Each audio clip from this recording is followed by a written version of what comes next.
Salut à tous, j'espère que vous allez bien. Que dire, The New King is inside, et pas n'importe laquelle car j'ai finalement craqué pour l'alu brossé du système de refroidissement ACX 3.0.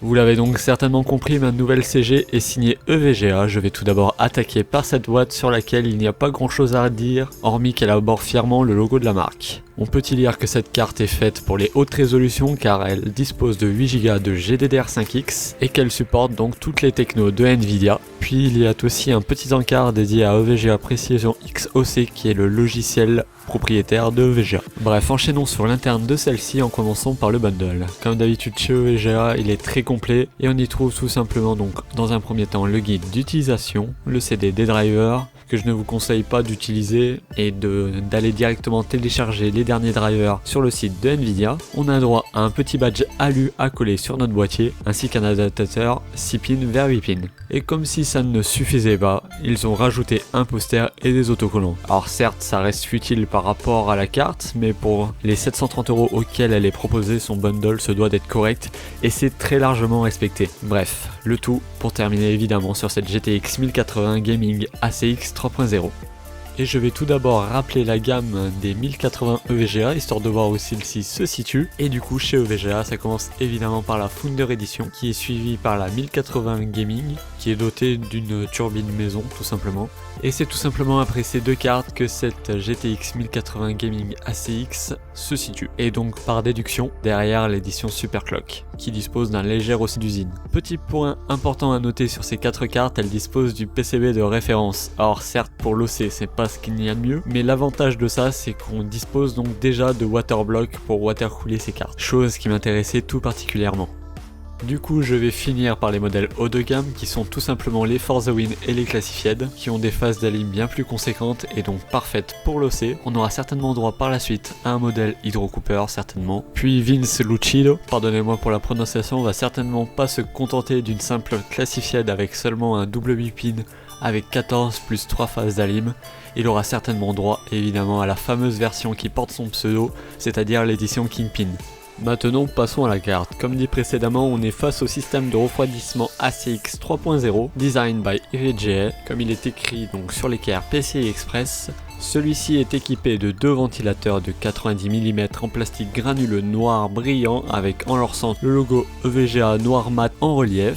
Ils sont d'ailleurs relativement silencieux du moment qu'on ne les fasse pas monter trop haut dans les tours. Le carénage sur lequel se repose le tout est en plastique granuleux noir mat très qualitatif, il fait ressortir les carénages en alu brossé qui se trouvent sur celui-ci. On retrouve aussi des parties blanches surmontées d'une grille noire, celles-ci sont d'ailleurs rétro-éclairées en blanc, ce qui rend extrêmement bien de nuit. Bref, revenons un instant sur les parties en alu, celles-ci ont une finition réellement irréprochable, certaines d'entre elles disposent d'un autocollant noir alvéolé blanc qui renforce le côté agressif de cette carte. Au milieu de ces ventilos se trouvent aussi donc 2 badges, un EVGA et un GTX 1080. Sur le côté on voit les ailettes du radiateur ainsi que le retour des carénages cités précédemment, le connecteur SLI ainsi qu'un cadran dans lequel il est noté qu'il s'agit d'une GeForce GTX 1080 de VGA en blanc sur fond noir encadré d'alu, ce qui encore une fois rend très bien. Bref, le tout pour retrouver juste après donc, ce cadran l'unique connecteur 8 pins qui alimente la carte. D'ailleurs j'allais presque l'oublier, mais tout ce qui est noté sur ce cadran est rétro-éclairé en blanc.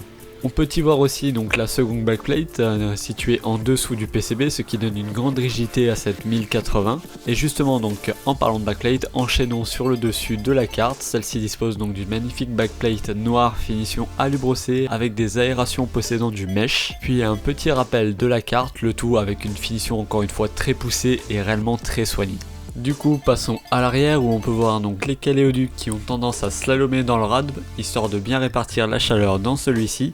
D'ailleurs ces caléoducs donc sont nickelés avec un bout réellement très propre, très bien fini. On y retrouve aussi donc une petite plaque EVGA en alu brossé évidemment histoire de rester dans les tons de la carte. Ceci nous donne donc au final une carte graphique avec 26,5 cm de long, 15 cm de haut ainsi que 2 slots d'épaisseur. Elle se connectera en PCI Express 3.0, vous pourrez connecter vos écrans donc soit sur les 3 DisplayPort 1.4 donc supportant la 4K 120 Hz, un DVI Dual Link ou alors un HDMI 2.0 donc supportant la 4K 60 Hz. Bon, assez vanté les mérites esthétiques de la carte et passons directement au bench. Mais avant ça, je vais quand même faire une petite aparté sur la configuration de test. Celle-ci est dotée d'un 5820K overclocké à 4,8 GHz, le tout avec 16 Go de RAM en DDR4 2133 MHz, monté sur une X99 SLI de chez Gigabyte et alimenté par une Be Quiet Power Zone de 650 watts. Au niveau du stockage, on a le droit à un 850 EVO de 250 Go ainsi qu'un petit RAID 1 de 2 Tera. Et du coup, je vais commencer cette série bench par Firestrike qui tourne en Full HD, donc c'est la version classique disponible dans la démo de 3D Mark. Et dans ce bench là, la carte fait tout simplement 21 600 points d'origine, ce qui est tout simplement énorme. La carte est extrêmement performante sortie de boîte et avec un petit OC A21 elle tombe à 23 000 points, qui est tout à fait excellent aussi. Ensuite dans TimeSpy, donc qui est un bench qui tourne en 2K sous DirectX 12, qui lui aussi est disponible gratuitement dans la version démo de 3D Mark. On commence avec un petit donc 7000 points, ce qui est tout à fait excellent, et avec un petit OC à 2,1 GHz on atteint donc les 7800 points, ce qui commence à être énorme. Ensuite dans Haven Benchmark, donc dans sa version 4, de base j'obtiens donc 2748 points et en OC j'obtiens quasiment 3000, donc le bench tourne en Full HD à fond tout simplement. Et dans Valley Benchmark pareil, avec exactement les mêmes paramètres, le tout en custom en ultra avec les paramètres en Full HD. La carte sort donc 4532 points et monte à 4750 points avec un OC à 2,1. Alors il est vrai que certes que mon CPU influence ses graphics scores, mais force est de dire que la carte est extrêmement performante et qu'elle est clairement au-dessus de tout ce qu'on peut trouver actuellement. En dehors de la dernière Titan, mais ce n'est pas réellement une carte de jeu.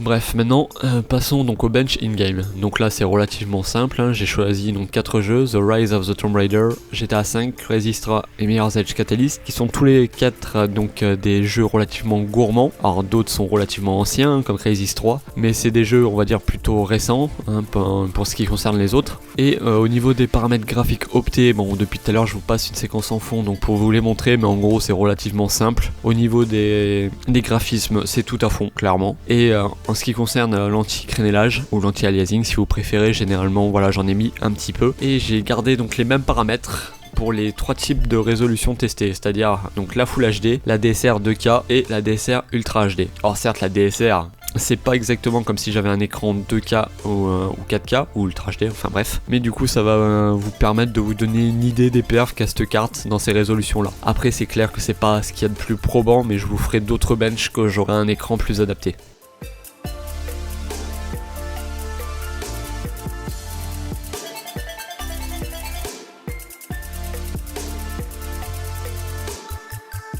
Du coup donc voici les graphes, donc je vais pas m'attarder longtemps donc sur les résultats, je vous laisse un peu piocher ce qui vous intéresse, mais en gros pour résumer c'est simple, en Full HD si vous jouez sur un écran 144 Hz cette carte peut avoir un intérêt, mais sinon pour 90% des cas où les gens jouent sur un écran Full HD 60 Hz, cette carte n'aura aucun intérêt tout simplement. Pour ceux qui jouent en 2K, cette carte est clairement très sympathique, même très intéressante, car elle gère la 2K en full plutôt bien clairement. Bon on est un petit peu bas dans GTA V et Crysis 3, mais si on enlève l'anti-aliasing ou qu'on roigne un peu quelques paramètres graphiques, il y a moyen de jouer en 2K pour un bon moment avec cette carte, clairement, dans d'excellentes conditions.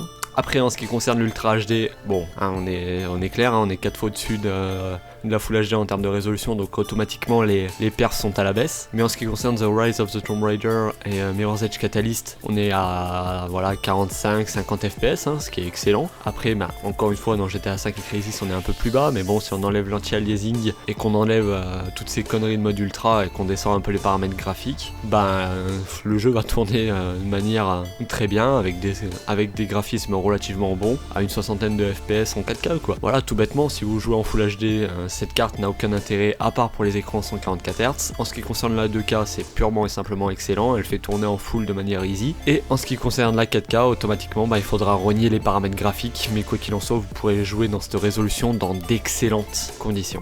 Puis pour terminer là-dessus, je vous mettrai en description un lien de la vidéo de Joverclock sur le mode ultra qui démontre clairement tout simplement que ça n'a aucun intérêt, et donc pour ceux qui jouent en 4K, que ça va être tout simplement plus intéressant de descendre en élevé. Et aussi une vidéo donc sur l'anti-aliasing de Freiners qui parle tout simplement de ce phénomène et qui explique clairement que ça n'a aucun intérêt en 4K. Et donc voilà, donc si vous appliquez tout simplement les conseils dites dans ces deux vidéos, vous pourrez jouer en 4K 60 Hz dans d'excellentes conditions, comme je viens de le dire il y a tout juste un instant.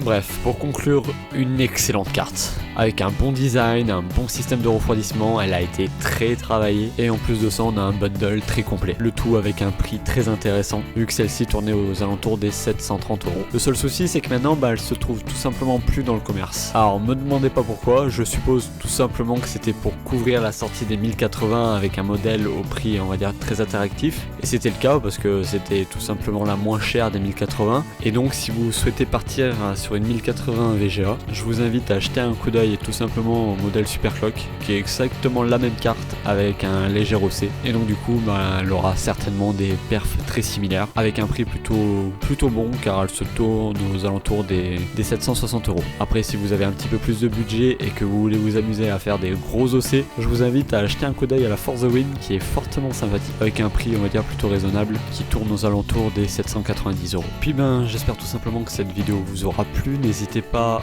à liker ou à disliker. Personnellement, ce qui m'intéresse c'est vos interactions juste en dessous, n'hésitez pas à poser vos questions dans l'espace commentaire. Puis n'hésitez surtout pas à vous abonner si le contenu de ma chaîne vous intéresse. Puis si ça a déjà été fait, je vous dis tout simplement à bientôt pour une nouvelle vidéo.